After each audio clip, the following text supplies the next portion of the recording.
Sarah Brennan was 32 years old when her brother-in-law told her to leave the farm before winter arrived. It was September 1875 in Stone County, Missouri, Ozarks, and Sarah had exactly $43 saved from selling her late husband's tools, plus knowledge about cheesemaking her Swiss grandmother had taught her decades earlier. Her husband, Thomas, had died 8 months earlier in January 1875 from pneumonia, leaving Sarah childless on his family's dairy farm. The farm legally passed to Thomas's brother Robert under inheritance laws of the time. Robert had his own family, a wife and 4 children who needed the farmhouse space. He gave Sarah until October to vacate. Sarah faced limited options. At 32, remarriage was possible, but she had no interest. Domestic service paid poorly. Moving to a city meant abandoning everything she knew. She chose a 4th option that seemed insane to everyone: move into the limestone caves that honeycombed the hillsides 3 miles from town. The Ozarks were riddled with natural caves, limestone formations created over millennia by underground water flow. Most were small, some were massive. A few had been used for storage or shelter during the Civil War. But nobody lived in caves. Nobody built anything in caves. Caves were dark, damp, primitive spaces where civilized people didn't go. Sarah had $43 and a memory that would change everything. Her grandmother, Elsa Zimmermann, had immigrated from Switzerland in 1848, when Sarah was 6. Elsa had lived with Sarah's family until dying when Sarah was 16, and during those 10 years she taught Sarah everything about traditional Swiss cheesemaking. Elsa had told stories about the cheese caves of Gruyere and Emmental, natural limestone caverns carved by underground rivers over thousands of years. These caves maintained perfect conditions: constant temperature between 50 and 55 degrees Fahrenheit year-round, high humidity from underground water preventing cheese rinds from drying and cracking, natural air circulation preventing mold accumulation while allowing beneficial bacteria to develop. "Swiss cheese is what it is because of the caves," Elsa had explained in her thick accent while teaching young Sarah to make cheese. "You can make good cheese anywhere, but great cheese that ages properly and develops complex flavors, that requires perfect conditions. The caves provide what cannot be built artificially: constant temperature, natural humidity, living air circulation. This is why Swiss cheese commands premium prices. The caves make it special." Sarah had explored Ozark caves as a child, before marriage and adult responsibilities had ended such adventures. She remembered the cool dampness stepping into cave openings on hot summer days, the way temperature dropped immediately upon entering, the constant 50-something degrees that felt cool in summer, warm in winter, the moisture that dripped from limestone formations, the air that moved mysteriously through multiple openings connecting cave systems. The Ozarks were limestone country, sedimentary rock laid down when this region was ancient seabed, later uplifted and carved by water into valleys and caves. The largest cave system she remembered was on the Whitmore property 3 miles from town, a main chamber 30 feet wide, extending 40 feet into the hillside, with multiple smaller chambers branching off into the darkness. She walked to the Whitmore property in late September 1875 to examine the caves before committing to her plan. The owner, Jacob Whitmore, an elderly man who'd acquired the property through tax sale, met her with curiosity. "You want to see the caves? Nobody goes in the caves. They're just holes in the hillside. Been there forever. Nothing valuable about them." Sarah explained her plan carefully. In Switzerland, cheesemakers age cheese in natural limestone caves. The caves maintain perfect temperature and humidity year-round. "I want to make cheese and age it in your caves. I'll pay you $5 annually to lease cave access." Jacob laughed. Not meanly, just incredulously. You want to pay me $5 for cave access? Caves I can't use for anything? You're going to make cheese in caves like they do in Europe? Sarah, you're a widow who just lost your home. You should be finding work in town, not chasing cheese-making dreams in caves. $5 is money you don't have now for property you can't use. If my plan fails, you keep the $5.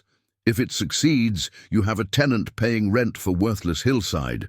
There's no risk to you.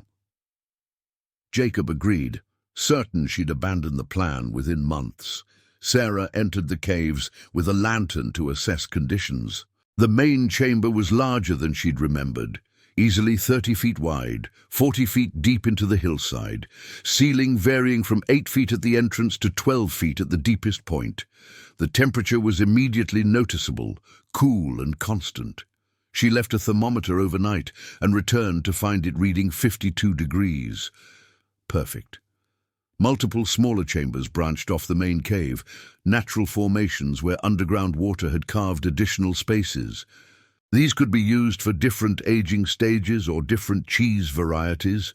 The limestone walls were porous enough to allow air circulation, but solid enough to be stable. Water seeped constantly from ceiling and walls, creating the high humidity necessary for proper cheese aging. The cave had multiple openings, the main entrance facing south, 2 smaller openings facing east and west, and what appeared to be a collapsed chimney-like formation at the deepest point. This meant natural air circulation. Warm air entering the south opening would rise and exit through higher openings, creating gentle, constant airflow. Perfect for preventing stagnant conditions that caused bad mold growth. Sarah moved into the caves in October 1875 with her few possessions, $43 minus the $5 lease payment, and a plan that everyone considered foolish. The main cave was a natural limestone chamber approximately 30 feet wide, 40 feet deep, with ceiling varying from 8 to 12 feet high. Multiple smaller chambers branched off, perfect for different aging stages. The cave stayed at 52 degrees year-round. Humidity was naturally high from underground seepage. Air circulated through several openings. She built a small living space at the cave entrance using lumber she salvaged from abandoned homesteads. A simple room 8 by 10 feet with a door, window, small stove for cooking and warmth. Behind this living space, the cave extended deep into the hillside, a natural refrigeration and aging facility that would cost thousands of dollars to build artificially. The community reaction was immediate pity mixed with disgust. Sarah Brennan was living in a cave, a widow who'd lost her mind, living like a primitive creature instead of accepting her proper place in society as domestic servant or remarried dependent. Martha Henderson, wife of the general store owner, led the social criticism. Poor Sarah has moved into a cave, lost her husband, and now she's lost her senses, living in limestone holes like she's given up on civilization. Someone should intervene before she completely ruins herself. Sarah ignored the pity. She had work to do. She needed to make cheese, and she needed milk. She approached local dairy farmers with an unusual proposal. She'd buy their surplus milk daily at fair price, convert it to cheese, age it in the caves, and split profits 50-50 when the cheese sold. Most farmers refused, thought she was crazy, but 3 farmers agreed to try. They had surplus milk with no good market anyway. Sarah began with 30 gallons of milk daily, enough to make approximately 3 pounds of cheese per gallon, 90 pounds of cheese daily if she worked efficiently. She converted the cave into a cheese production facility, built wooden shelving along the walls for aging cheese wheels, created a washing station near the cave entrance where water seeped from limestone, established different chambers for different aging stages, fresh cheese in the outer chambers, long-aged cheese deeper in the cave where temperature was most stable. The cheese-making process was labor-intensive and required precision her grandmother had drilled into her over years of training. Every step mattered. Every temperature variation affected final quality. Every timing decision influenced aging potential. She started each day at 4 a.m., walking to contracted farms to collect fresh milk. The milk had to be less than 12 hours from milking. Any older and bacterial counts rose too high for quality cheese. She'd return to the cave with 30 gallons in containers, carrying them in batches, using a cart she'd built from salvaged wheels. The milk had to be heated to exactly 86 degrees Fahrenheit. Too cool and cultures wouldn't activate properly. Too hot and proteins would denature, preventing proper curd formation. She heated milk in a large copper kettle over her small stove, stirring constantly, monitoring temperature with a mercury thermometer her grandmother had given her decades earlier. At 86 degrees, she added mesophilic starter culture, beneficial bacteria that would convert lactose to lactic acid, lowering pH and beginning the transformation from milk to cheese. The culture came from her own previous batches, propagated in milk and stored in cool cave chambers. This was traditional cheesemaking, each batch seeding the next, creating continuity of flavor and character. 30 minutes after adding culture, she added rennet, enzymes extracted from calf stomach lining that caused milk proteins to coagulate. The amount had to be precise. Too little and curds formed slowly and weakly. Too much and the cheese became bitter. She measured carefully, added the rennet diluted in cool water, stirred for exactly 1 minute, then let the milk sit undisturbed. Over the next 45 minutes, the milk transformed from liquid to gel. The proteins bonded into networks that trapped fat and moisture. She tested curd readiness by cutting the surface with a knife. If the cut edges were clean and whey pooled in the cut, curds were ready. If edges were ragged or no whey appeared, the curds needed more time. Cutting the curds required skill developed over years. She used a curd knife, a long blade attached to a handle, to cut the coagulated milk into half-inch cubes. Larger cubes meant more moisture retained, creating softer cheese. Smaller cubes meant more moisture expelled, creating harder aged varieties.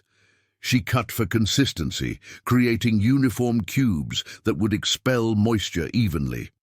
After cutting, she slowly heated the curds to 98 degrees over 30 minutes, stirring gently constantly. This temperature increase caused curds to contract, expelling more whey, developing the texture needed for aging. The timing was critical. Too fast and curds contracted too quickly, trapping moisture pockets that would cause defects during aging. Too slow and curds became mushy. The next step was draining the whey, the liquid portion that separated from curds. She ladled curds into wooden molds lined with cheesecloth, letting whey drain naturally for 2 hours. The whey she saved for feeding to pigs owned by contracted farmers. Waste not, want not. Pressing was the most physically demanding step. The curds in molds had to be pressed under heavy weight to expel remaining whey and knit the curds into solid cheese. She'd built a cheese press from timber and stones, a lever system that could apply 200 pounds of pressure consistently.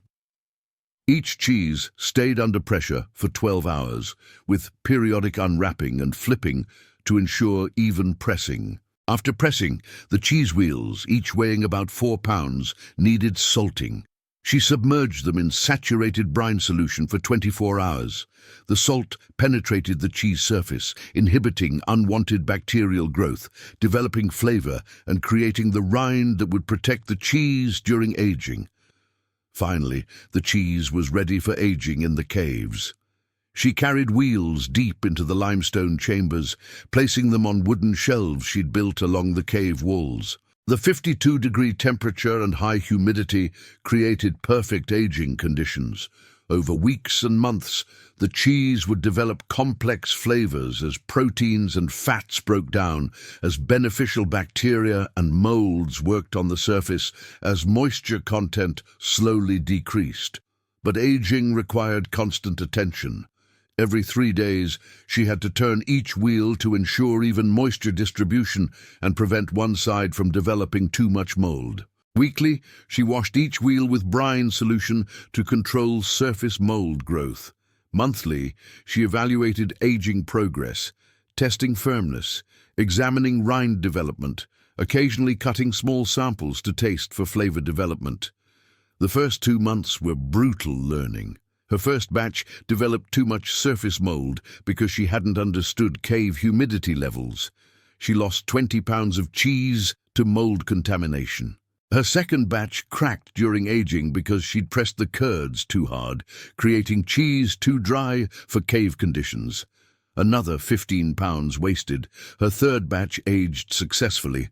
After 6 weeks in the caves, the cheese had developed firm texture, clean rinds, and complex nutty flavor characteristic of good Swiss-style cheese. She took 10 wheels to Springfield in January 1876. Merchants were skeptical until they tasted it. Premium aged cheese, indistinguishable from imported Swiss varieties, but priced 30% lower. They bought everything and ordered more. By December, she had 300 wheels of cheese aging in the caves at various stages, some ready to sell after 4 weeks, some requiring 3 months, some she planned to age 6 months for premium sharp varieties. The cave conditions were perfect. The cheese aged beautifully without the mold problems that plagued surface aging, without the temperature fluctuations that caused quality issues. In January 1876, she took her first aged cheese to market in Springfield, Missouri, 30 miles away. Premium aged cheese that had spent 8 weeks in perfect cave conditions. Cheese that tasted remarkably similar to imported Swiss varieties, but cost half the price. Springfield merchants bought everything she brought, wanted more, asked when she could supply again. Sarah returned with orders and money, real money for quality aged cheese that nobody else in Missouri could produce. By March 1876, Sarah's operation had grown beyond anything she'd initially imagined. The first successful batch proved the concept. Springfield merchants wanted consistent supply. She needed more milk, more production capacity, more aging space. The caves could handle unlimited aging. She had hundreds of feet of limestone chambers. The constraint was production labor. She approached farmers with refined proposal. She'd buy all their surplus milk at guaranteed price of 2 cents per gallon, above market rate for liquid milk, but below the effort required for farmers to make their own cheese. She'd convert to cheese, age in caves, sell at premium, and split profits 50-50 after expenses. Farmers got guaranteed income for surplus that previously had marginal value. Sarah got reliable milk supply and shared risk. 8 farmers agreed by April. Sarah was receiving 150 gallons of milk daily. That meant 450 pounds of cheese weekly if she worked at maximum capacity. She couldn't do it alone. She hired 2 women from town, widows like herself who needed income, taught them cheesemaking the way her grandmother had taught her. Paid them 50 cents per day plus shared meals. They worked together in coordinated shifts, Sarah handling milk heating and culture addition, one woman cutting curds and draining whey, another pressing and brining, 3 women producing 450 pounds of cheese weekly. By May, they'd outgrown Sarah's small setup at the cave entrance. She needed proper production facility. She built a structure, 20 by 30 feet. Using limestone she quarried from the hillside, timber she purchased with cheese profits, created a dedicated cheesemaking room with large copper kettles, proper drainage, stone tables for working curds. Connected directly to the cave entrance for easy transfer of aging wheels. The investment was significant, nearly $100 for materials and construction. But the cheese profits justified it. Premium cave-aged cheese was selling in Springfield for 20 cents per pound. Her costs, including milk, labor, and overhead, ran about 8 cents per pound, 12 cents profit per pound. At 450 pounds weekly, that was $54 profit weekly. The facility paid for itself in 2 weeks. By summer 1876, production hit 800 pounds weekly. Sarah had contracted with 12 farmers, hired 2 more women, built additional shelving in deeper cave chambers. She was aging 1,200 wheels simultaneously at various stages from 2 weeks to 6 months. The longer-aged varieties sold for 25 cents per pound, providing even better margins. The economic impact on Stone County was becoming significant. 12 dairy farmers were earning extra income from surplus milk they'd previously wasted. 5 women had steady employment at better wages than domestic service. Merchants in Springfield and increasingly St. Louis were establishing reliable supply chains for Missouri cave-aged cheese. Money was flowing into a rural county that had limited cash economy. But the real transformation began in 1877, when other entrepreneurs recognized what Sarah had proven. Caves weren't worthless holes. They were natural, climate-controlled facilities worth more than anything humans could build. Marcus Schiller, a wine merchant from St. Louis, came to examine Sarah's operation in March 1877. He understood wine aging. Premium wines required years of aging at cool, stable temperature. Wine cellars in St. Louis couldn't maintain steady 55 degrees. Temperature fluctuated with seasons, causing wines to age inconsistently. Limestone caves offered what artificial cellars couldn't: perfect stability. "I'll pay you $15 monthly to lease chamber space for aging 200 barrels of wine," Marcus proposed. "Your caves provide conditions I can't create artificially. 52 degrees constant, natural humidity keeping corks moist, air circulation preventing stagnation. These are ideal wine aging conditions." Sarah negotiated $20 monthly and control over which chambers he could use. She wasn't giving up her prime cheese-aging locations. Marcus agreed. By May, he was aging premium Missouri wine in Ozark Caves, creating products that competed with established eastern wineries. A meat processor from Springfield approached about curing premium ham. The traditional process required cool, dry aging for 18 months. Caves provided perfect conditions. Cool temperature slowed bacterial growth. Natural air circulation prevented mold. Stable conditions produced consistent quality. Another lease. Missouri cave-aged ham became specialty products sold across the Midwest. A brewery wanted cave space for lager beer. The German-style brewing required fermentation at 50 degrees for extended period, weeks at steady cool temperature. Summer heat made this impossible without caves. Another lease. By 1878, Sarah's cave complex had transformed into multi-industry facility.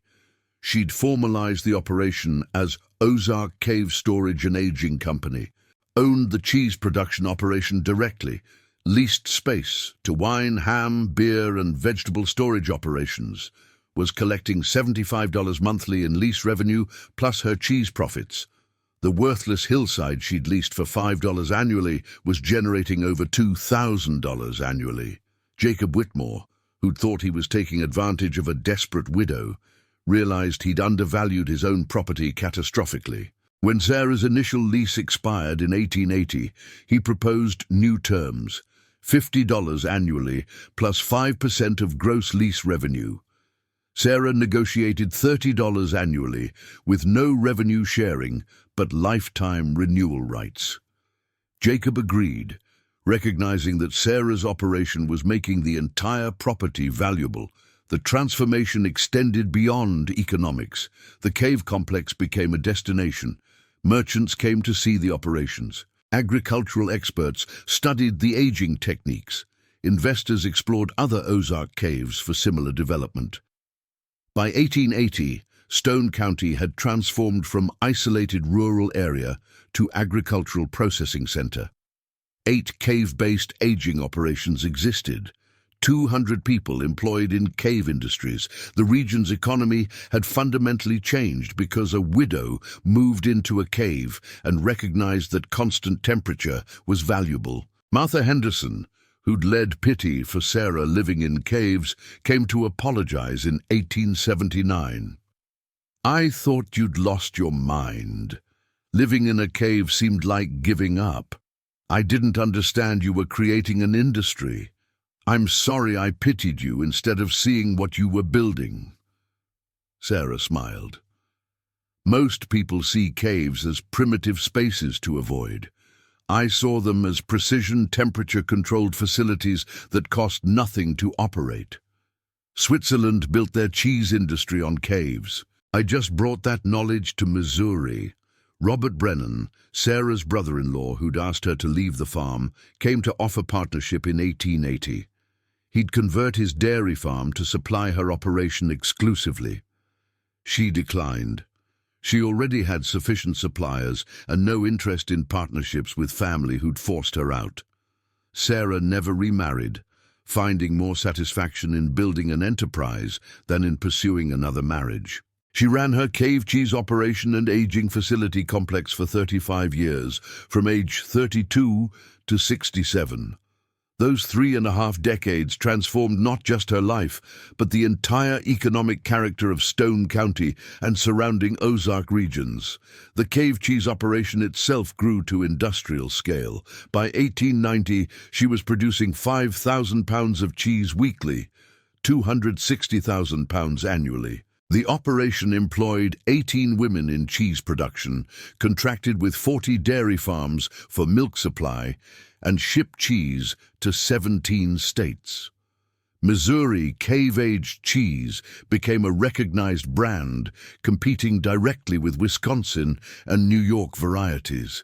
But Sarah's greater impact was demonstrating that natural caves had commercial value, sparking what became known as the Ozark cave industry boom of the 1880s and 90s. Entrepreneurs throughout Missouri, Arkansas, and Oklahoma began exploring limestone formations for commercial potential.